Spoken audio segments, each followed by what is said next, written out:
You've gotta be kidding me. Is there anything about you that does not feel like it came right out of a nightmare?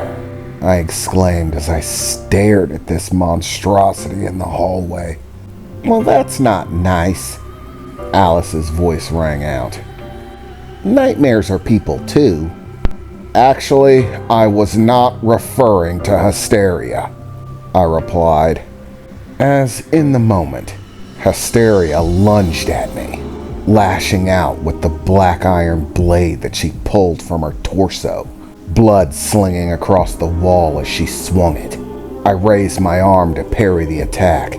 Sparks flew as it impacted, bouncing off of my arm as I smacked the blade away.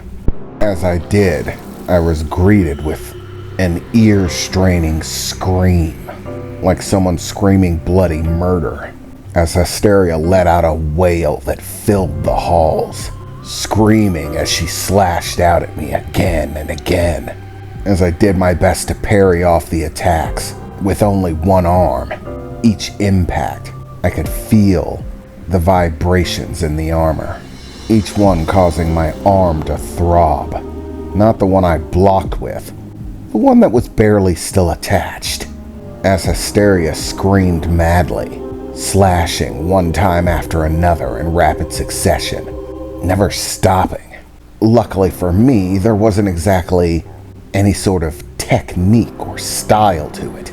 It was just mad slashing, very amateurish, but you weren't about to find me complaining about it. As in one of the attacks, I caught the blade, grabbing it as she slashed downward at me. It appears this Hysteria couldn't cut through my armor, which was all well and good with me. As horrifying as Hysteria's figure was, she didn't seem to be that strong or fast. She didn't even have any skill with a blade. She just mindlessly slashed away at me.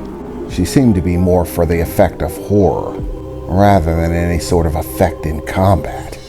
Gripping her blade in one hand, I pulled it to the side, making space as I pressed one of my legs forward, placing a solid kick to her midsection, in between a few of the blades propelling from her body. The impact sending Hysteria reeling back, taking her off her feet, flying back at an angle in the hallway, bouncing off of one of the walls, blood splattering against it and the blades propelling from her body tearing into the wall as she bounced off of it, flying nearly a dozen foot back and clattering to the ground in a sickening splat as it looked like the limbs of her body contorted and broke, snapping out of place, leaving her more or less a pile of disfigured limbs and blades.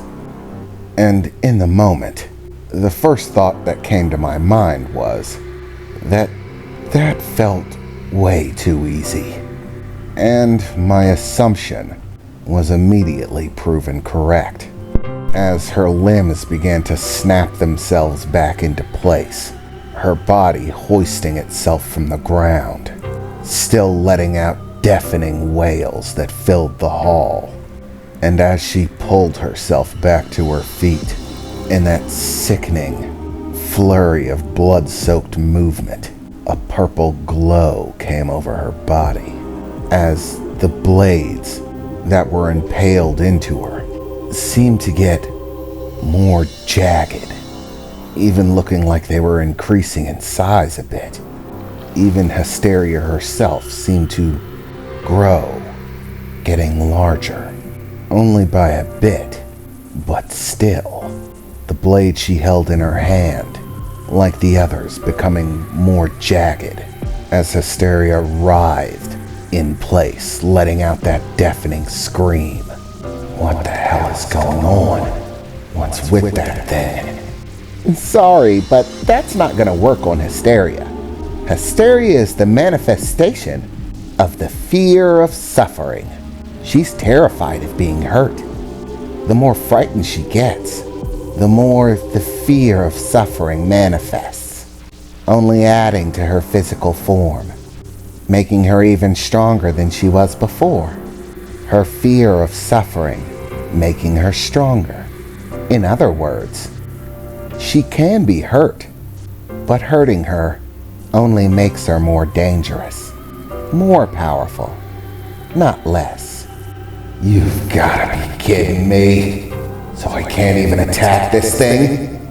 Or I'll make it stronger? Oh, that is so broken. I call broken game mechanics.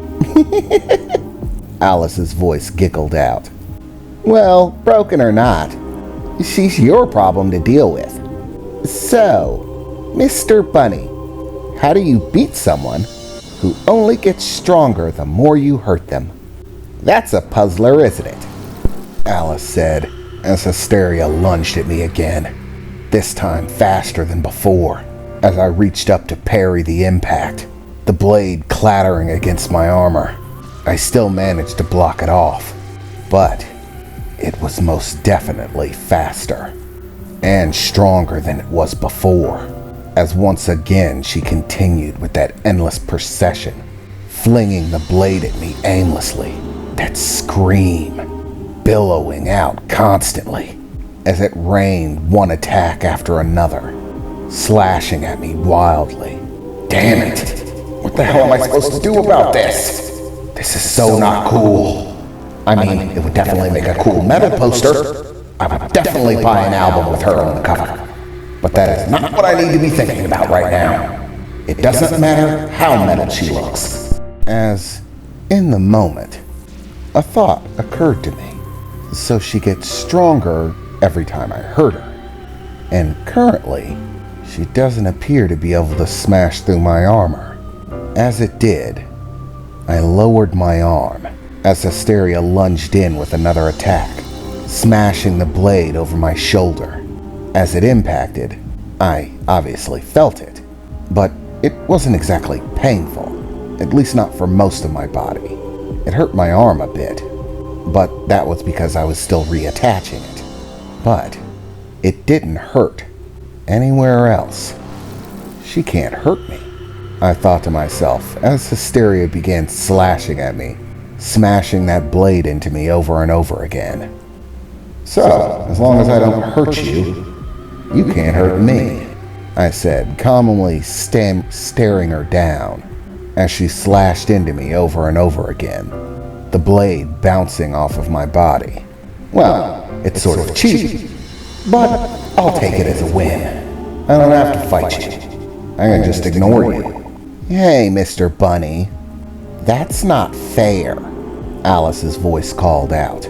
But it's still not a problem, Alice said, as I could almost feel a smile on her face when she said it, like I could picture it in my mind, as Hysteria stopped smashing her blade into me pointlessly, suddenly reaching up her other hand and grabbing another of the blades in her body, as she began to tear it from her form.